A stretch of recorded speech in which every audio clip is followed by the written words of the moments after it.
et je suis moi-même entrepreneur, ancien salarié bien sûr. Je ne peux pas te faire une vidéo sans te parler de... Salut à toi, je te souhaite la bienvenue dans cette nouvelle vidéo. Tu es peut-être étudiant, tu es peut-être à la recherche d'argent, de compléments de revenus, peut-être tout simplement. Bienvenue dans cette vidéo, moi c'est Nicolas Dezeuvre et depuis décembre 2019, j'accompagne les candidats à trouver stage, emploi ou alternance le plus rapidement possible avec des techniques qui cassent complètement les codes. Moi la lettre de motivation par exemple, je n'en parle plus du tout. Bienvenue dans cette vidéo, on va découvrir 8 plus 1 petit boulot à faire quand on est étudiant. Je vais t'expliquer ça un petit peu plus tard. Pourquoi j'ai pas mis 9 tout simplement. Tu vas voir qu'il y a des petites spécificités et qui peuvent évidemment payer correctement. C'est un petit peu le but de ne pas travailler pour du beurre. Donc on va entamer tout de suite. Tu vas voir que je discute pas pendant 10 ans. J'ai fait une diapo par job et je vais t'expliquer quelques spécificités pour chacun des jobs et on va voir ça ensemble. Donc, avant de commencer, je t'invite tout de même, comme tout bon youtubeur qui se respecte, de liker cette vidéo, commenter, t'abonner et checker les liens en description. Mais ça, ce sera à la fin uniquement de cette vidéo. Donc, premier job que j'ai noté, faire les vendanges. Alors, je te précise un truc tout de suite.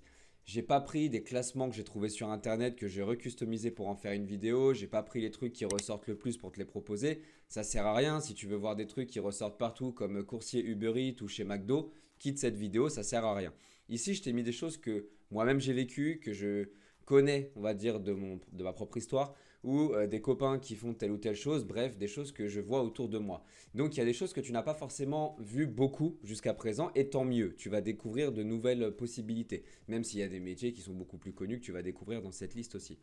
Donc le premier, c'est faire les vendanges. Alors, c'est pas un métier que tu vas faire toute l'année.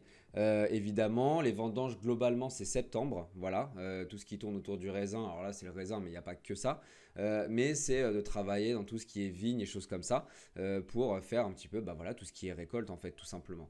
Donc ça c'est plutôt sur certains mois spécifiques de l'année, comme je viens de te le dire, plutôt fin d'année septembre. Mais c'est quelque chose qui peut très très bien payer, on va dire. Allez, parfois entre 11 et 12 euros de l'heure. Alors très très bien payé, tout est relatif, mais en tout cas quand on est étudiant et puis avec ces conditions-là, c'est quand même très correct.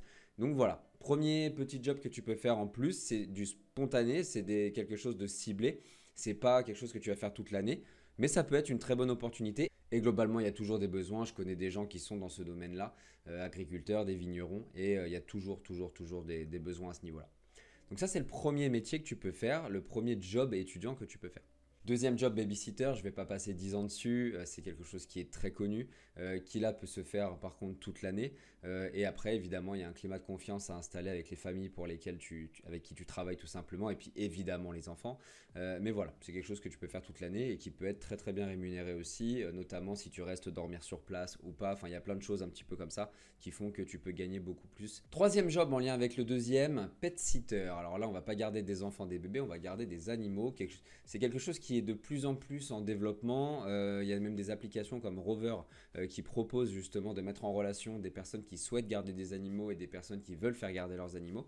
Alors attention, sur ces sites-là, il y a peut-être des conditions d'âge ou des choses comme ça, donc il faut faire attention. Mais en tout cas, moi-même, quand j'étais mineur, du bouche à oreille, ma mère habite dans une résidence où il y a pas mal de logements et je sais que ça m'était arrivé de promener des animaux dans la résidence pour 10 balles la balade, des choses comme ça quoi. Et si on va sur place donner à manger à l'animal chez l'habitant, à ce moment-là on est payé plus. Si on reste dormir par exemple une nuit chez l'habitant pour veiller sur l'animal, on est payé encore plus, etc., etc. Donc il y a plein de petites choses comme ça qui peuvent être faites. Mais attention encore une fois, sur des applications, j'allais dire officielles, visibles et connues, attention à la partie âge minimum légal pour pouvoir exercer cette activité-là. Voilà. Métier suivant, professeur particulier de soutien scolaire. Ça j'aime bien, je trouve ça super intéressant parce qu'on a tous des endroits où on est plus fort que d'autres. Je prends l'exemple de l'anglais et des maths. Je sais que c'est les deux matières, moi à chaque fois, quand des personnes recherchent des candidats ou des étudiants pour faire du soutien à leurs enfants, c'est sur ces deux thématiques-là majoritairement. Après il y a le français, il y en a plein d'autres, mais il y en a beaucoup là-dessus. Donc si tu as des compétences particulières, une expertise presque sur l'anglais, sur les maths, sur le français, sur la physique, sur n'importe quel domaine et qui peut être hyper intéressant à développer, bah, tu peux totalement te lancer là-dedans. Ça peut même être une matière au-delà de l'école. Ça peut être sur l'apprendre à jouer d'un instrument de musique à quelqu'un, ça peut être sur de l'art, ça peut être sur énormément de compétences en fait. Donc voilà. Il y a vraiment quelque chose à faire là-dessus aussi et ça peut te permettre toi aussi de renforcer tes compétences dans ce domaine-là en plus d'être payé pour aider quelqu'un à atteindre ton niveau. Donc c'est quand même plutôt très intéressant. Encore une fois, ici, tu peux le faire à distance, tu peux le faire sur place, tu peux le faire un petit peu comme tu veux. C'est surtout la famille, je pense aussi, qui décide par rapport à l'enfant en question. Voilà. Et tu peux faire du soutien scolaire comme on le voit sur la photo derrière de couverture transparente à un enfant. Et là, comme on le voit sur la première photo, bah, une personne qui a déjà plus de bouteilles, qui est peut-être au lycée et du coup qui a besoin de cours un peu plus poussés. Voilà. Donc professeur particulier de soutien scolaire, ça c'est pas nouveau non plus, mais il y a quelque chose à faire là-dessus. Évidemment, il y a une notion de relationnel, de pédagogie, de confiance en soi aussi un petit peu quand même. Un petit peu comme pour les jobs précédents en fait. Alors le 5, attention. Le 5, serveur, barman, je l'ai mis. Pourquoi? Parce que c'est un job qui peut rapporter gros. Et si tu regardes cette vidéo, tu cherches peut-être à faire beaucoup, entre guillemets, d'argent rapidement. Je pense que dans la liste qu'il y a là, mis à part le plus un des petits jobs que je t'ai mis, dont je vais t'expliquer la signification après, je pense que c'est ce job-là qui va rapporter le plus. Mais je mets les warnings. Pourquoi? Parce que quand tu es dans serveur barman, tu peux effectivement gagner très correctement, faire des nuits, des week-ends, des choses comme ça, et voilà, tu vas gagner de l'argent. Mais si tu es étudiant en parallèle, ça peut être hyper épuisant, ça peut être très très fatigant, et en fait tu vas faire ça qu'un temps, tu vas faire ça quelques semaines, quelques mois maximum, mais ça ira pas plus loin. Voilà, c'est ça que je veux te dire, c'est que c'est quelque chose qui peut très bien payer, je remets les choses dans leur contexte quand on est étudiant, mais par contre en termes d'énergie, il faut que tu t'attendes à avoir quelque chose de très difficile. C'est beaucoup plus difficile que le babysitting, que le fait d'être pet-sitter, que voilà, ça va rapporter normalement plus, mais niveau fatigue, ça va être plus aussi. Voilà. Donc ça, c'est pour le cinquième point. Le sixième, vendeur. Alors, ici, là, j'ai mis une photo avec une personne qui est fleuriste, mais il n'y a pas que ça du tout. Je connais des personnes qui sont vendeurs le week-end en boulangerie, par exemple, pour arrondir les fins de mois. Voilà.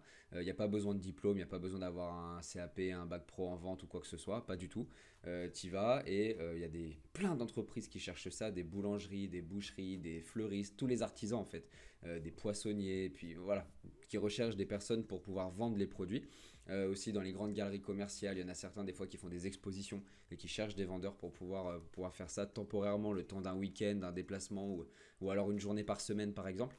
Donc tu peux y aller comme ça, aller voir tous les artisans de ta ville et tu leur demandes s'ils ne cherchent pas un vendeur polyvalent comme ça, juste le dimanche en job étudiant ou alors le soir en semaine, enfin peu importe, hein, mais vas-y et tu vas voir qu'il y a du job et tu n'as pas du tout besoin d'un diplôme. Moi, je connais des gens qui ont zéro diplôme là-dedans et qui sont vendeurs depuis quelques mois, voire quelques années pour arrondir leur fin de mois lorsqu'ils sont étudiants. Et ils sont toujours étudiants. Donc voilà, c'est totalement faisable.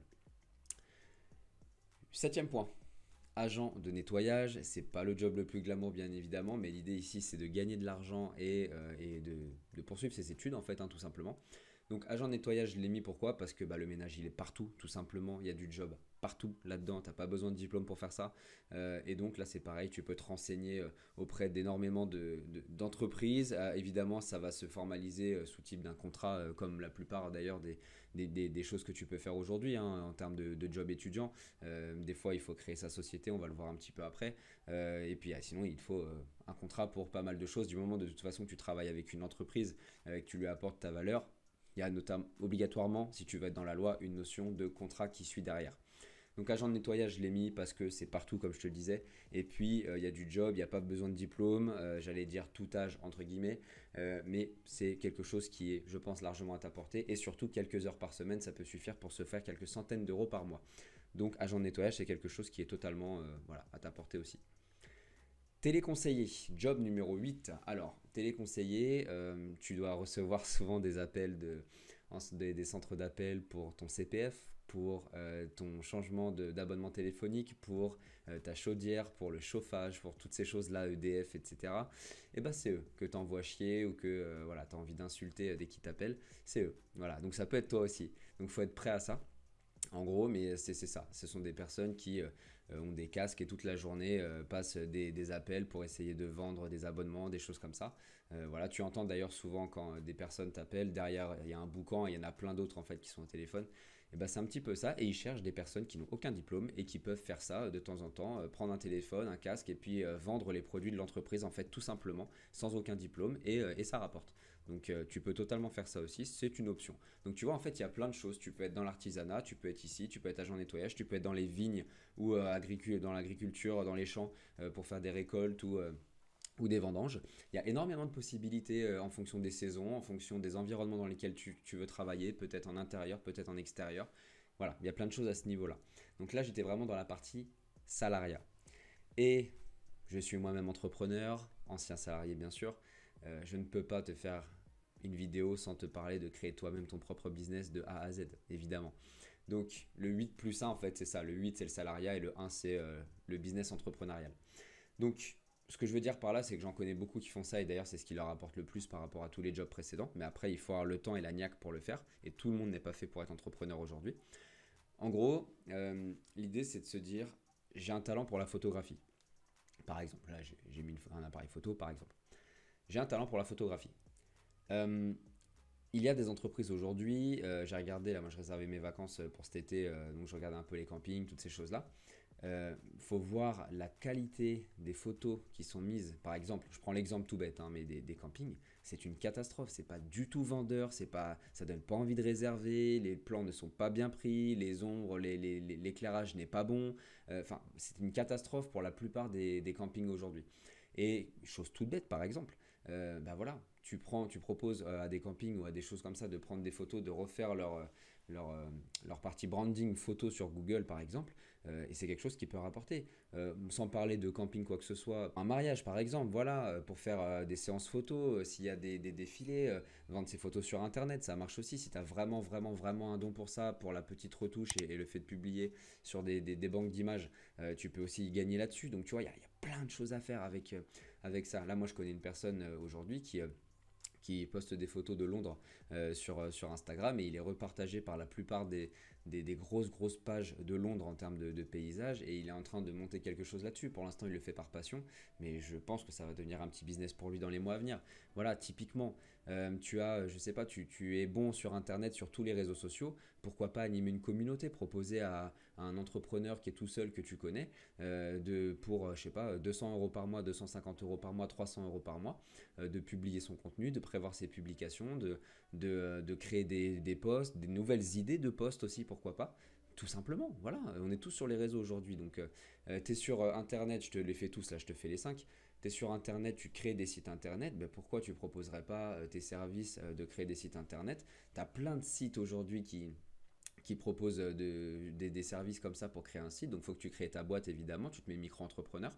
Et après, tu vas sur 5euros.com, tu vas sur plein de sites comme ça, où tu vas t'inscrire sur Fiverr et autres. Et là, tu proposes tes prestations de freelance, en fait. Même en étant jeune, c'est pas du tout un problème. Tu es dans tout ce qui est graphisme. Alors le cœur, c'est pas un truc de love, c'est du graphisme, c'est le logo que j'ai préféré, que j'ai trouvé. À ce moment-là, pareil. Là, on parlait des photos, du branding, mais le graphisme, c'est pareil. Et aujourd'hui, tu vois des entreprises qui ont des logos, quoi que ce soit, des bannières, des chartes graphiques qui sont, que tu trouves améliorables, on va dire ça comme ça. Et ben pourquoi tu leur proposerais pas tes services? Il faut essayer en fait, il faut essayer et ça peut rapporter énormément parce que si l'entreprise a confiance en toi, il y a du bouche à oreille ou si elle a un autre besoin plus tard, elle te refera confiance. Voilà, et les entreprises, elles payent si tu sais montrer ton expertise. Donc, typiquement. Et le bonhomme avec le costard, c'est simplement un aspect un peu commercial. C'est proposer à une entreprise de vendre, un peu comme téléconseiller, mais sans être téléconseiller, mais de vendre des produits de l'entreprise. Dire, bah voilà, aujourd'hui, vous proposez, je sais pas, un appareil photo, il y a une entreprise qui vend des appareils photo, et ben moi, je vous propose de vendre vos appareils photo, mais de mon côté en tant qu'indépendant. Et sur chaque appareil photo que je vends entre, je sais pas, 700 et 1000 €, je prends 15-20% de commission. Voilà, et donc tu en vends 3-4 par mois, ça te fait 400-500 € par mois. Par exemple, tu vois. Voilà, ce sont que des choses comme ça que tu peux faire, mais il faut juste se bouger les fesses et tenter. Et il n'y a pas d'âge. Là, il y en a qui ont 14 ans, qui ont leur société déjà qui tourne. Et voilà, c'est les parents qui gèrent la comptabilité, mais les sociétés, elles tournent. Donc, il n'y a pas d'âge. Donc, tente, que ce soit en salariat ou en entrepreneuriat. Il y a plein de choses à faire. Là, je t'ai mis en gros 9 exemples, on va dire ça comme ça. Il y en a beaucoup d'autres, mais en tout cas, avec ça, déjà, tu devrais pouvoir t'en sortir. J'espère que cette vidéo t'a plu. N'hésite pas en tout cas, comme je l'ai fait sur la première ou deuxième diapo, à liker, commenter, partager. t'abonner, très important. Checker les liens en description, ça y est, tu peux le faire. Tu peux rejoindre mon groupe privé où j'envoie des astuces pour trouver un stage, un emploi, une alternance le plus vite possible. C'est des astuces que je ne mets pas sur YouTube, donc que en email. Donc n'hésite pas à le rejoindre, c'est le premier lien, le tout premier lien dans la description. Et en attendant, je te dis à très vite pour une prochaine vidéo. Ciao. Si cette vidéo t'a plu, n'hésite pas à la liker, la partager, la commenter. Tu as aussi tous les liens dans ma description auxquels tu peux accéder dès maintenant. N'hésite pas à me suivre aussi sur mes réseaux sociaux. Et en attendant, je te dis à très vite pour une prochaine vidéo. Ciao.